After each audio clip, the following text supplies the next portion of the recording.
Hello and welcome back to AGT STEM. Today we're going to be watching a video about tin. So, without further ado, let's hop to it. Brady thought that tin was a really boring element, but we've changed his mind, shown him that it does more than it says on the tin. What we're going to show you is how tin melts, how you can join wires on the battlefield while you're being fired at by the enemy, how you can stop things growing on the bottom of ships, and also give you a few hints about our first year chemistry course if you come here to the university.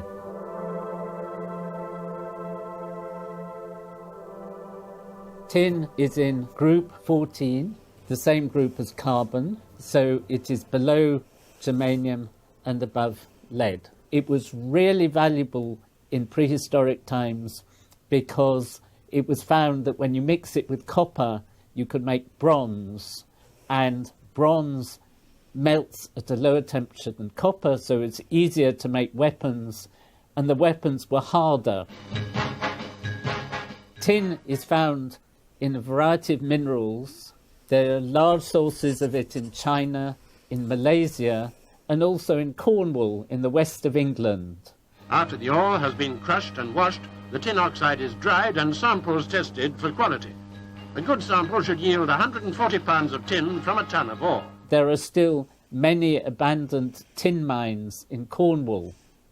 They're quite dangerous when you walk across the moors. There are open shafts which, if you're not looking where you're going, you can fall down. Eventually, Cornwall could... That's not good. They shouldn't let them have random holes in the ground. provide a third of all the tin required by this country. We have been trying to look at tin, beginning with the metal. One of the interesting things about tin is that it melts at quite a low temperature. So if you heat it up, it melts around 230 degrees centigrade. So even with a gas torch, you can melt it quite easily in a glass test tube.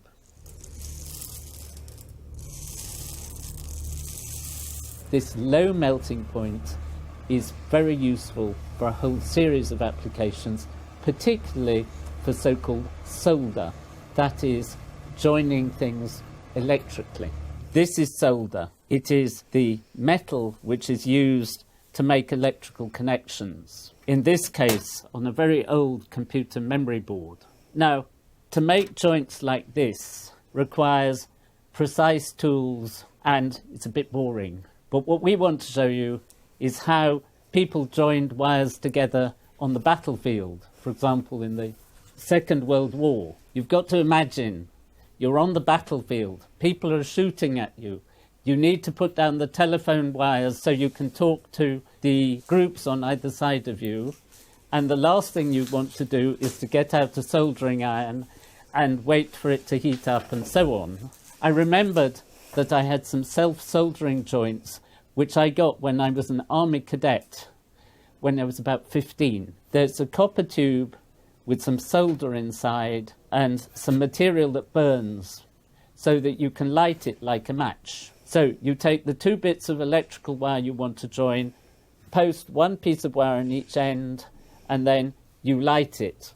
The solder is inside. I've had these 56 years, and they weren't new when they got them, so they probably come from the Second World War. They're probably surplus. I thought they would work. Neil was a bit dubious. As usual, I was right. So Neil set fire to the red part, which is some sort of igniting mixture, and it flared up quite quickly, and then you can see the whole tube gets very hot. Now, of course, you can't see the solder because that's inside, but as it gets hot, the solder melts and runs around the wires, and then as it cools down, it solidifies, fixing the wires into this short piece of copper tube. On one occasion, we did it more than once, you could see the solder coming out just on one side.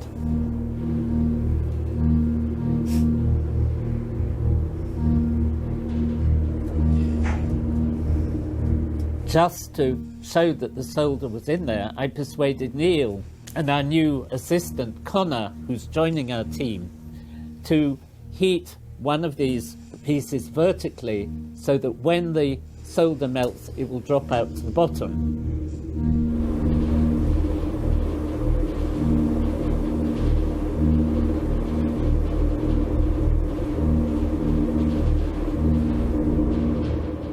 Just to show you that it got hot, we put a thermocouple, which measures temperature, into the top, so you can see the temperature going up and you can see the solder running out.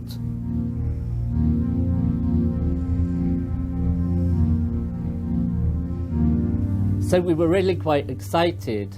Then we thought tin is in the same group as carbon. Carbon burns, so perhaps tin will burn well in a Bunsen.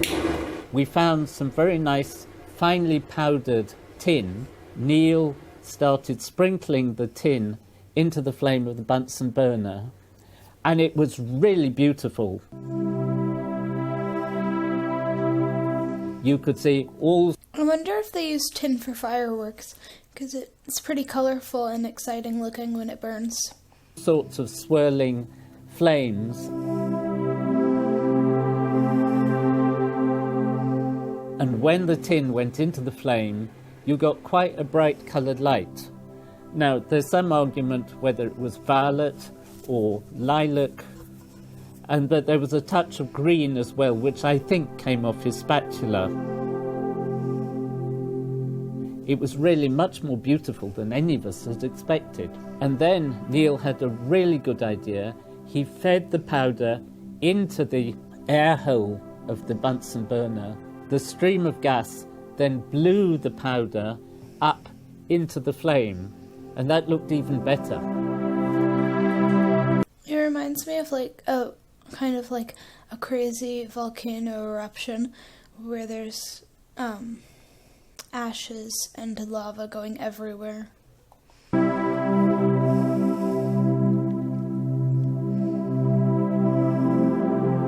So we'd had two really good experiments, demonstrations, and so we felt really ready to go for a third. Now, tin is very well known of having two different forms of the metal. One of them is shiny and looks just like any other metal. The other one is meant to be a sort of brownish colour and crumbles away. This transition between the two happens at low temperature. And I'd seen a terrific time-lapse video on YouTube where you can see a block of metallic tin gradually crumbling away as this so-called tin pest spreads across. So we thought we would try the same, but perhaps we were not quite so patient. So first of all, I had a nice tin soldier, and we tried dunking the soldier in liquid nitrogen.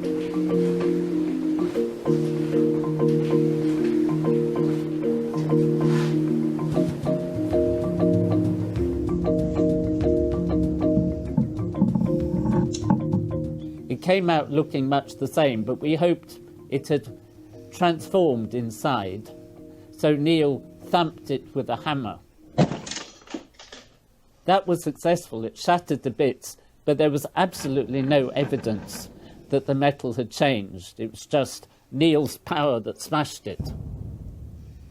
So we then tried a different experiment, melting the tin and pouring the molten tin, the liquid tin, into liquid nitrogen. The thinking here was that if we froze the liquid quickly, it would go into the unstable form directly without going through the metallic one. So it was really quite spectacular. When it went in, there were great plumes of vapour, water vapour, as the nitrogen evaporated. And when we took it out, it was a rather beautiful shape of long piece of tin. But it was the shape of the test tube, so it looked quite artistic.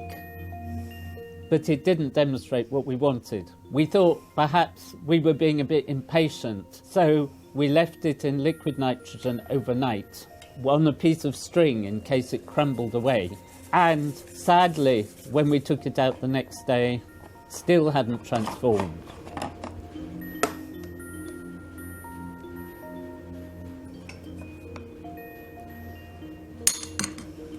For once, we've been completely unsuccessful. I think that when we've done it at too low a temperature, you probably need it a bit below freezing point of water, so -10, -20 degrees centigrade. And when it's really cold, liquid nitrogen temperature, the atoms don't have enough thermal energy to rearrange. If we left it in liquid nitrogen for a couple of years, perhaps something would happen. So as well as bronze, there's a very well-known alloy of tin called pewter. Originally it was tin and lead. It's now tin with other metals. It's particularly famous in Malaysia. You get many souvenirs. And when I was in Malaysia, I was given this plate made out of pewter. And the reason why people like it is because you can melt it quite easily and make it into elaborate shapes like the pattern on this plate. Now, we really haven't talked about the chemistry yet. Tin is in the same group as carbon, so it has 4 electrons in the outer shell. But unlike carbon, it can either use 2 of these electrons or 4 of these electrons for bonding. When it uses 2 electrons, it forms, say, tin dichloride, stannous chloride, which is a salt, rather like sodium chloride. So it dissolves in water, makes a slightly cloudy mixture if you put too much in, but it dissolves. But it will not dissolve in organic solvents like cyclohexane. On the other hand, if you use 4 electrons, you can make compounds like tin tetraiodide, which is one of the compounds our students make in the first year lab. And we had 2 samples made by students, and you can see the colours are a bit different because one made a purer sample than the other. The tin tetraiodide is like an organic compound. If you put this one in water, the tin iodine bonds react with the water, so you get hydrogen iodide, which you can't see, and you get a precipitate of tin oxide, which is white. If you put it in an organic solvent, it dissolves, so you get a nice yellow solution. I won't say any more, or you might cheat when you're a student here. Tin oxides are important in screens on smartphones and similar things because this display consists of a material which is sandwiched between 2 electrodes. And obviously the electrode through which you're looking has to be transparent. And indium tin oxide, that's a mixed oxide of indium and tin, is electrically conducting but is transparent. So indium tin oxide is a key component of most smartphones and other displays. So if you're watching this, you're probably watching it through a thin film of indium tin oxide. The final application of tin that I want to tell you about involves ships. This is a wooden ship, but it's the only one I could find. When a ship is made, obviously the bottom of the ship is absolutely clean. But as it sails around the seas, various marine organisms, mussels, barnacles and so on, fix themselves to the bottom of the ship and start growing. So eventually the bottom of the ship looks rather like my hair, covered in these marine organisms, and this greatly slows down the ship. It doesn't go through the water so easily. So for centuries people have tried different sorts of coating on the bottom of ships for so-called anti-fouling, to stop organisms growing on them. A very successful method is involved using organo-tin compounds, usually derivatives of tributyl tin. These are very effective in preventing growth on the bottom of the ship. The problem is that the tin can leach, dissolve off the bottom of the ship, and particularly near ports, because there are a lot of ships there and they spend quite a lot of the time there.